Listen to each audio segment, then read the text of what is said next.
Homélie du pape Léon XIV pour la messe de la solennité du corps et du sang du Christ. Chers frères et sœurs, qu'il est beau d'être avec Jésus. L'évangile qui vient d'être proclamé en témoigne lorsqu'il raconte que les foules restaient des heures et des heures avec lui pour l'écouter parler du royaume de Dieu et guérir les malades. La compassion de Jésus pour ceux qui souffrent manifeste la proximité aimante de Dieu qui vient dans le monde pour nous sauver. Quand Dieu règne, l'homme est libéré de tout mal. Cependant, même pour ceux qui reçoivent la bonne nouvelle de Jésus, l'heure de l'épreuve vient. Dans ce lieu désert où les foules ont écouté le Maître, le soir tombe et il n'y a plus rien à manger. La faim du peuple et le coucher du soleil sont des signes de la finitude qui pèse sur le monde, sur chaque créature. Le jour s'achève, tout comme la vie des hommes. C'est à cette heure, dans l'indigence, la misère et les ténèbres, que Jésus reste parmi nous.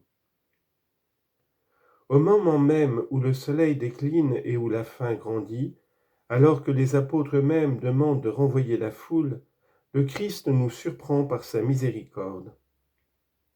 Il a de la compassion pour le peuple affamé et invite ses disciples à prendre soin de lui. La faim n'est pas un besoin qui n'a rien à voir avec l'annonce du royaume et le témoignage du salut. Au contraire, cette faim concerne notre relation avec Dieu. 5 pains et 2 poissons ne semblent toutefois pas suffisants pour nourrir le peuple. Apparemment raisonnables, les calculs des disciples révèlent au contraire leur faible foi. Car, en réalité, avec Jésus, nous avons tout ce qu'il faut pour donner force et sens à notre vie. À cet appel de la faim, en effet, il répond par le signe du partage. Il lève les yeux, dit la bénédiction, rompt le pain et donne à manger à tous ceux qui sont présents. Les gestes du Seigneur n'inaugurent pas un rituel magique et complexe, mais témoignent avec simplicité de la reconnaissance envers le Père, de la prière filiale du Christ et de la communion fraternelle que soutient l'Esprit Saint.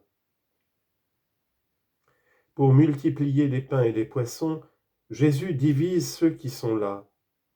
Ainsi, ils suffisent pour tous, voire ils débordent.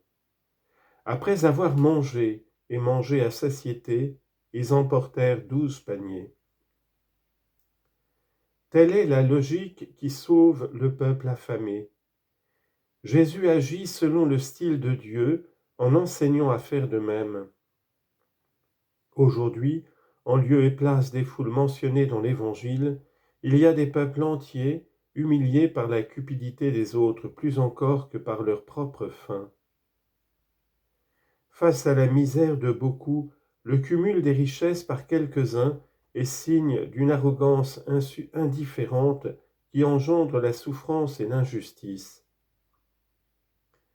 Au lieu de partager, l'opulence gaspille les fruits de la terre et du travail de l'homme. Particulièrement en cette année jubilaire, l'exemple du Seigneur reste pour nous un critère urgent d'action et de service.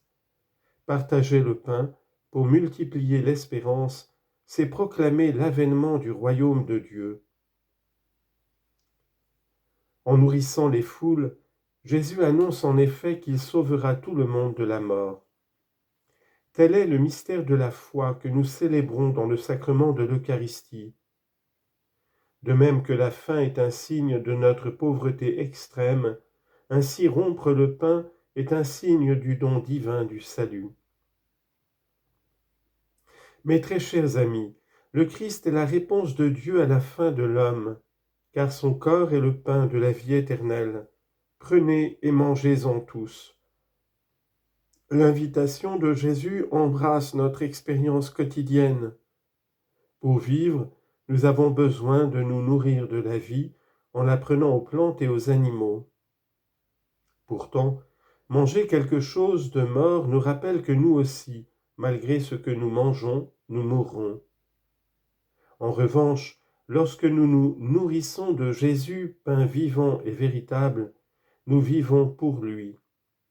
En s'offrant tout entier, le crucifié ressuscité se donne à nous qui découvrons ainsi que nous sommes faits pour nous nourrir de Dieu. Notre nature affamée porte la marque d'une indigence qui est comblée par la grâce de l'Eucharistie. Comme l'écrit saint Augustin, le Christ est vraiment panis qui reficit et non deficit, panis qui summi potest, consummi non potest. Un pain qui nourrit et ne manque pas, un pain que l'on peut manger mais qui ne s'épuise pas. L'Eucharistie, en effet, est la présence véritable, réelle et substantielle du Sauveur, qui transforme le pain en lui-même pour nous transformer en lui. Vivant et vivifiant, le Corpus Domini, le corps du Seigneur, fait de nous, c'est-à-dire de l'Église elle-même, le corps du Seigneur. C'est pourquoi, suivant les paroles de l'apôtre Paul, 1 Corinthiens 10, verset 17, le Concile Vatican II enseigne que, par le sacrement du pain eucharistique, est représentée et réalisée l'unité des fidèles qui, dans le Christ, forment un seul corps. À cette union avec le Christ, lumière du monde, de qui nous procédons, par qui nous vivons, vers qui nous tendons, tous les hommes sont appelés. La procession que nous allons bientôt commencer est le signe de ce cheminement. Ensemble, pasteurs et troupeaux, nous nous nourrissons du très saint sacrement, nous l'adorons et nous le portons dans les rues. Ce faisant, nous le présentons au regard, à la conscience, au cœur des personnes, au cœur de ceux qui croient pour qu'ils croient plus fermement, au cœur de ceux qui ne croient pas pour qu'ils s'interrogent sur la faim que nous avons dans l'âme et sur le pain qui peut la rassasier. Restaurés par la nourriture que Dieu nous donne, nous portons Jésus dans le cœur de tous, lui qui implique tout le monde dans l'œuvre du salut, invitant chacun à participer à sa table. Heureux les invités qui deviennent témoins de cet amour.